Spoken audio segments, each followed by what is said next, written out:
L'empathie, 1913, donc à la haine. Aujourd'hui, j'aimerais un peu donner mon opinion, mon point de vue par rapport à l'histoire de Pasteur Marcelo, de se remarier.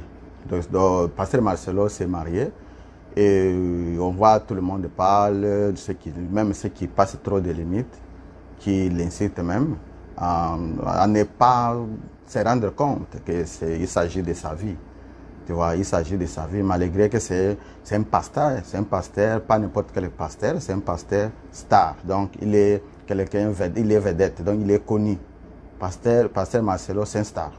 Donc, par contre, les gens, on peut parler de lui. Bien que moi, à mon opinion, moi, je vois que ça ne sert à rien d'interdire les gens de parler de pasteur Marcelo. Pourquoi? Parce que c'est un homme public. C'est un homme public. Un homme public, même si vous dites quoi, que les gens ne parlent pas de lui, les gens vont toujours en parler.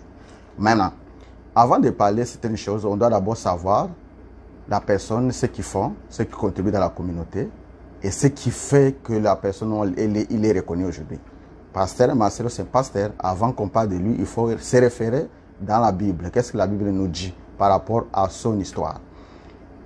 À partir de là, on va savoir s'il est vraiment dans la posture de le condamner ou pas.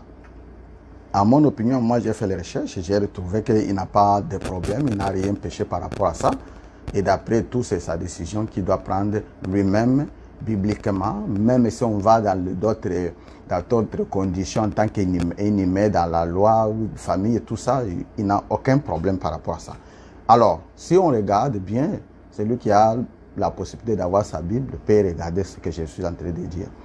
Vous pouvez regarder le 1er Corinthiens à partir des chapitres 37,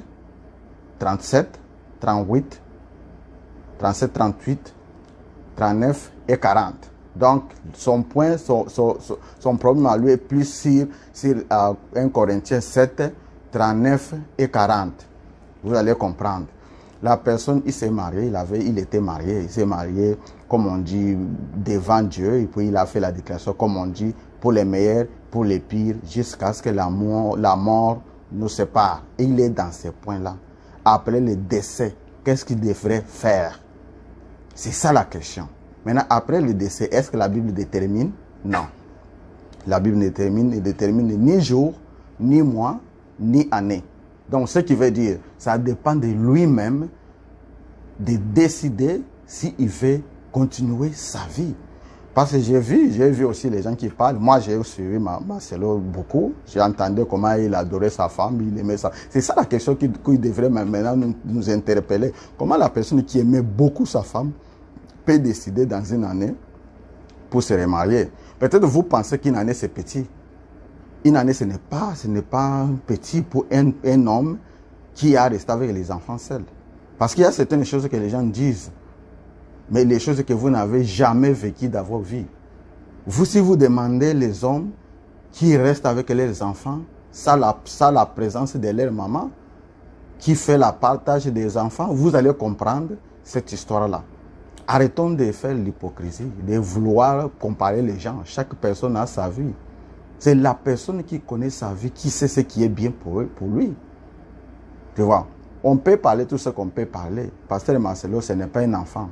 C'est un adulte. Et non seulement ça, c'est un homme de Dieu. Il a des conseils à beaucoup de gens qui l'entourent. Je ne pense pas que cette décision devrait être seulement comme ça. Il dort, il se réveille, il dit que je vais me marier. Non, il a pris du temps. Peut-être qu'il a même prié Dieu pour ça. Mais on ne peut pas aller dans ces points-là. C'est Dieu qui connaît qui est son enfant, qui est son serviteur. C'est Dieu qui connaît, ce n'est pas nous. En tant que homme, on ne sait rien du tout par rapport à ça. Alors, je voulais seulement qu'on sache qu'à un moment donné, mettez-vous dans les places des autres. Avant de prendre certaines positions ambiguës, il faut aussi savoir que chaque personne a droit de décider quoi qu'il veut dans sa vie.